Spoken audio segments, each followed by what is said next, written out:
کیا آپ کا دل بے چین رہتا ہے؟ کیا منفی خیالات آپ کا سکون چھین لیتے ہیں؟ اس ویڈیو میں ہم سیکھیں گے کہ دل کی صفائی یعنی تزکیہ کے بغیر مراقبہ اور ذکر کیسے اثر نہیں کرتے اور صوفی بزرگوں کی کہانیوں سے کیسے سکون حاصل کریں۔ تو آخر تک ہمارے ساتھ رہیں تاکہ آپ اپنے دل کو نور سے بھر سکیں۔ آج کی دنیا میں تناؤ، پریشانی اور منفی خیالات ہمارے دلوں کو بھاری کر دیتے ہیں۔ امتحانات کی فکر، نوکری کا دباؤ یا گھریلو مسائل، یہ سب دل کو بے چین کرتے ہیں۔ لیکن صوفی بزرگوں نے بتایا کہ سکون اللہ کی یاد میں ہے اور اس کے لیے دل کی صفائی یعنی تزکیہ بہت ضروری ہے۔ تو آئیے ہم سیکھیں کہ ہم اپنے دلوں کو نگیٹیوٹی سے پاک کر کے مراقبہ اور ذکر کیسے کر سکتے ہیں۔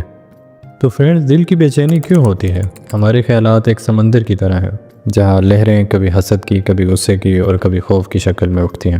یہ منفی خیالات ہمارے دل کو زنگ آلود کرتے ہیں اور جب دل گندا ہو جاتا ہے تو اللہ کا نور اس میں نہیں سماتا۔ صوفی بزرگ جیسے حضرت مولانا رومی اور بابا فرید کہتے ہیں کہ دل کا سکون اللہ کی یاد میں ہے، لیکن اس یاد کا اثر تبھی ہوتا ہے جب دل تزکیے سے پاک ہو جائے۔ قرآن پاک میں سورہ شمس میں ارشاد فرمایا، جس نے اپنے نفس کو پاک کیا وہ کامیاب ہوا اور جس نے اس سے گندا کیا وہ ناکام ہوا۔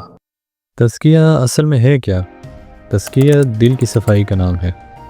ہمارا دل ایک آئینے کی طرح ہے۔ اگر اس پہ حسد، غصہ یا خود غرضی کی گرد جمی ہو تو اللہ کا نور اس میں عکاسی نہیں کرتا۔ صوفیانہ تعلیمات کے مطابق ذکر اور مراقبہ اس وقت تک مکمل اثر نہیں دکھاتے جب تک دل منفیات سے پاک نہ ہو۔ مثال کے طور پر اگر آپ غصہ یا حسد کے ساتھ سبحان اللہ کہتے ہیں تو دل سکون کے بجائے بھاری رہے گا۔ لیکن فکر نہ کریں، اللہ نے ہر انسان کو کوشش کی طاقت دی ہے۔ بس ہمت کریں، اپنے دل کی صفائی شروع کریں اور باقی کام اللہ پہ چھوڑ دیں۔ اب ہم آتے ہیں کہ تزکیہ کیسے شروع کریں۔ تزکیہ کے لیے سب سے پہلا قدم اپنی غلطیوں کو تسلیم کرنا ہے۔ ہم سب انسان ہیں اور ہم سب سے غلطیاں ہوتی ہیں۔ کیا آپ نے کبھی کسی سے حسد کیا یا غصے میں ایسی بات کہی جو آپ کو نہیں کہنی چاہیے تھی؟ یہ نیگیٹیوٹیز دل کو زہر کی طرح نقصان پہنچاتی ہیں۔ صوفی بزرگوں نے چند آسان طریقے بتائے ہیں۔ نمبر 1، خود احتسابی۔ ہر رات 5 منٹ نکالیں اور سوچیں کہ آج آپ نے کیا غلط کیا۔ اپنے حسد، غصہ یا جھوٹ کو نوٹ کریں۔ نمبر 2، استغفار۔ روزانہ استغفر اللہ ربی من کل ذنب و اتوب الیہ 100 مرتبہ پڑھیں۔ یہ دعا دل کے زنگ کو صاف کرتی ہے۔ نمبر 3، دوسروں سے معافی۔ اگر آپ نے کسی کا دل دکھایا تو فون اٹھائیں یا مل کے معافی مانگیں، یہ دل کو ہلکا کرتا ہے۔ نمبر 4، اچھے خیالات۔ منفی خیالات کو اچھے خیالات سے بدلیں۔ مثال کے طور پہ حسد کے بجائے کسی کی کامیابی پہ ماشاءاللہ کہیں۔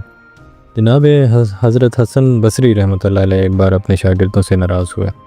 وہ فوراً اکیلے بیٹھے، اپنے غصے پہ غور کیا اور استغفار مانگا۔ پھر انہوں نے اپنے شاگردوں سے معافی مانگی۔ اس کے بعد جب انہوں نے ذکر کیا تو ان کا دل نور سے بھر گیا۔ یہ تزکیہ کی طاقت ہے، پہلے دل کی صفائی پھر اللہ کی یاد۔ اب ہم چلتے ہیں مراقبے کی طرف۔ جب دل تزکیے سے پاک ہو جائے تو مراقبہ دل کو اللہ سے جوڑتا ہے۔ مراقبہ صوفیانہ مشق ہے جس میں آپ اپنے دل پہ توجہ دیتے ہیں۔ صوفی بزرگ کہتے ہیں کہ دل وہ جگہ ہے جہاں اللہ کا نور رہتا ہے۔ ایک سادہ سا مراقبہ یہ ہے، ایک پرسکون جگہ پہ بیٹھیں جہاں کوئی خلل نہ ہو۔ اپنی پیٹھ سیدھی رکھیں اور ہاتھ گھٹنوں پہ رکھیں۔ آنکھیں بند کریں اور آہستہ آہستہ سانس لیں۔ اندر سانس لیں اور باہر نکالیں۔ اپنے دل پہ توجہ دیں اور تصور کریں کہ ایک سفید یا سنہری روشنی آپ کے دل میں داخل ہو رہی ہے۔ خاموشی سے اللہ یا ہو کہیں اور اس روشنی کو اپنے پورے وجود میں پھیلتا ہوا محسوس کریں۔ اگر خیالات بھٹکیں تو آہستہ سے دوبارہ دل پر توجہ دیں۔ یہ مشق 5 سے 10 منٹ تک کریں۔ نقشبندی اور چشتی صوفی اسے دل کی تربیت کہتے ہیں۔ مراقبہ یا میڈیٹیشن کی اہمیت کیوں ہے؟ مراقبہ آپ کو اپنے دل کے راز کھولتا ہے۔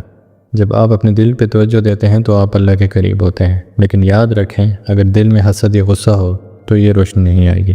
اس لیے تزکیہ مراقبہ کا پہلا قدم ہے۔ اب ہم آتے ہیں حضرت خواجہ معین الدین چشتی کی کہانی کی طرف۔ اجمیر شریف کے خواجہ معین الدین چشتی رحمۃ اللہ علیہ اکثر مراقبہ کرتے تھے۔ ایک بار وہ اپنے دل میں بے چینی محسوس کر رہے تھے۔ انہوں نے اپنے استاد سے پوچھا تو انہوں نے کہا پہلے دل کو پاک کرو۔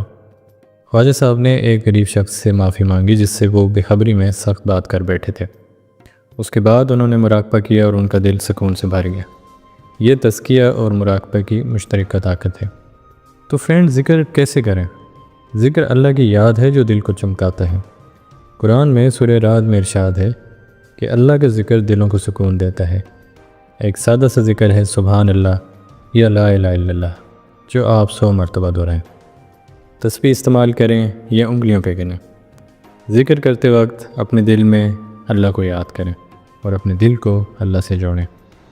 ایک پرسکون جگہ پہ بیٹھیں اور خیالات کو نہ بھٹکنے دیں۔ اگر ممکن ہو تو ذکر سے پہلے استغفار کریں تاکہ دل صاف ہو۔ صوفی بزرگ کہتے ہیں کہ ذکر دل کے زنگ کو صاف کرتا ہے، بالکل ویسے ہی جیسے پانی پتھر کو چمکاتا ہے۔ اگر دل میں نگیٹیویٹیز ہوں تو ذکر کا اثر کم ہوتا ہے، اس لیے تزکیہ کے بعد ذکر کیا کریں۔ بابا فرید گنج شکر رحمۃ اللہ علیہ ایک رات بہت بے چین تھے۔ انہوں نے پہلے اپنے دل کی جانچ کی اور پچھلے دنوں کی غلطی پر استغفار کیا۔ پھر انہوں نے اللہ کا ذکر شروع کیا۔ صبح تک ان کا دل اتنا ہلکا ہو گیا کہ وہ کہنے لگے، اللہ کی یاد سے بڑھ کے کوئی دوا نہیں۔ تو فرینڈز، ہم سب کامل نہیں ہیں، لیکن اللہ نے ہمیں کوشش کی توفیق ضرور دی ہے۔ اگر آپ اپنے دل کی صفائی کی کوشش کریں گے تو اللہ آپ کے لیے آسانیاں پیدا کرے گا۔ حدیث مبارکہ میں ہے، اللہ فرماتا ہے، جو شخص میری طرف 1 قدم چلتا ہے میں اس کی طرف 10 قدم چلتا ہوں۔ تو آج سے کوشش کیوں نہ کریں؟ تو فرینڈز، اب ہم چلتے ہیں کچھ عملی مشوروں کی طرف جو آپ آج سے شروع کر سکیں گے۔ نمبر 1، تزکیہ سے آغاز۔ ہر رات 5 منٹ لیں، اپنی غلطیوں پہ غور کریں اور استغفر اللہ ربی من کل ذنب اذنبتہ علیہ 100 مرتبہ کہیں۔ نمبر 2، خود احتسابی۔ ایک نوٹ بک میں لکھیں کہ آج آپ نے کون سے منفی خیالات، حسد، غصہ یا کوئی اور چیز محسوس کی اور انہیں کیسے بدلا جائے۔ نمبر 3، میڈیٹیشن کی مشق۔ روزانہ 5 سے 10 منٹ مراقبہ کریں۔ ایک موم بتی یا نرم روشنی استعمال کریں تاکہ ماحول پرسکون ہو۔ نمبر 4، ذکر کا معمول۔ 5 منٹ سبحان اللہ یا لا الہ الا اللہ کا ذکر کریں اور ذکر سے پہلے استغفار لازمی کریں۔ اور نمبر 5، دوسروں سے معافی۔ اگر آپ نے کسی کا دل دکھایا ہو تو معافی مانگیں، چاہے پیغام کے ذریعے ہی کیوں نہ ہو۔ نمبر 6، دعا۔ ہر مشق کے آخر میں یہ دعا پڑھیں کہ اے اللہ، میرے دل کو نگیٹیوٹی سے پاک کر اور مجھے تیری یاد سے قریب کر۔ یہ چھوٹے اقدامات آپ کے دل کو روشنی سے بھر دیں گے، بس کوشش کریں اور اللہ باقی کام کرے گا۔ تو فرینڈز، دل کا سکون اللہ کی یاد اور تزکیہ میں ہے۔ آج سے اپنے دل کی صفائی شروع کریں اور مراقبہ اور ذکر سے اسے نور سے بھر دیں۔ کیا آپ نے کبھی استغفار کیا یا ذکر کر کے آزمایا؟ اپنے تجربات کمنٹس میں ضرور شیئر کیجیے گا۔ اگر آپ کو یہ ویڈیو پسند آئی ہو تو لائک کریں، شیئر کریں اور سبسکرائب کریں تاکہ ہم اس روحانی سفر پہ ایک ساتھ چلیں۔ اپنا بہت خیال رکھیے گا۔ اللہ حافظ۔